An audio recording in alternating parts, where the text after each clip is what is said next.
Il était une fois, il y a bien longtemps, quand le monde venait juste d'être créé et où tout était sec et cassant. Lors d'une aurore, comme toutes les autres, les étoiles et le soleil, en observant cette planète aride nommée Terre, eurent l'idée d'y ajouter un nouvel élément, une goutte d'eau, l'eau qui permettrait à coup sûr d'y faire naître la vie. Suite à de multiples discussions pour connaître la méthode à employer, la décision fut prise et un épais nuage apparut au sommet de la plus haute des montagnes de cette terre. Après quelques années de patience, la toute première goutte d'eau s'en échappa.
Durant sa chute, elle contempla cette terre où elle allait faire jaillir l'étincelle de la vie. Et lorsqu'elle toucha le sommet de cette haute montagne, elle entama une course folle. Faire naître la vie était une tâche immense qui ne pouvait être confiée qu'à une seule petite goutte d'eau. Mais pour tout projet, il faut un précurseur. Elle traça ainsi, dans son sillage, le chemin à suivre par ses sœurs qui n'allaient bien sûr pas tarder à la suivre, et c'est ainsi qu'elle réalisait sa mission avec ardeur, prête à être la première pièce dans l'édifice de la création.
Une fois au pied de la montagne, notre goutte d'eau allait se répandre au sol autant qu'elle le pouvait. Et par un miracle dont seul l'univers est capable, elle réussit à créer sur cette terre si aride le premier être vivant. Minuscule tout d'abord, puis, au fil du temps, se développant, se formant, se concrétisant. Ses sœurs, gouttes, l'avaient rejoint, et d'autres après elle, pour l'aider à multiplier la vie.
Le temps passait, et notre goutte d'eau décida un jour qu'il était temps pour elle de se retirer.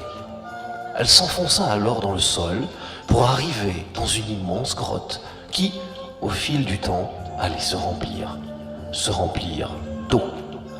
Des siècles plus tard, cette goutte, qui faisait maintenant partie d'un tout, fut aspirée hors de son abri, se promena dans d'étranges tuyaux métalliques pour finalement venir s'accrocher, rebondir et tomber dans une baignoire.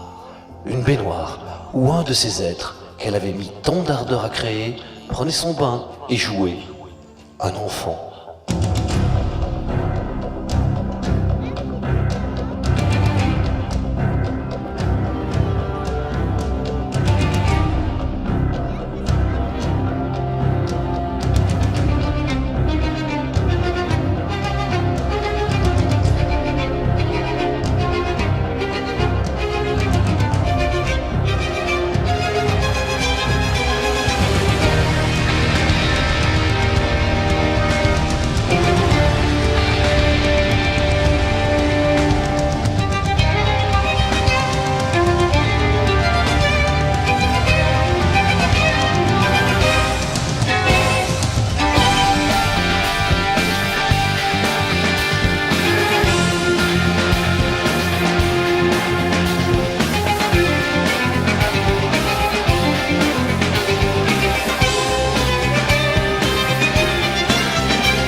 ainsi une de ses créations, et finalement, après avoir joué avec l'enfant un moment, fut engloutie avec nombre de ses consoeurs dans le fond de la baignoire. Elle fut à nouveau aspirée et se retrouva dans ces étranges tuyaux, mais cette fois, elle était entourée de déchets de toutes sortes. Notre goutte d'eau si pure, ainsi que ses petites sœurs, était de plus en plus sale, et elle ne comprenait pas ce qui avait bien pu se passer sur cette terre pour se retrouver dans un tel état.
Après avoir traversé nombre d'obstacles, notre goutte d'eau finit par rejoindre une rivière.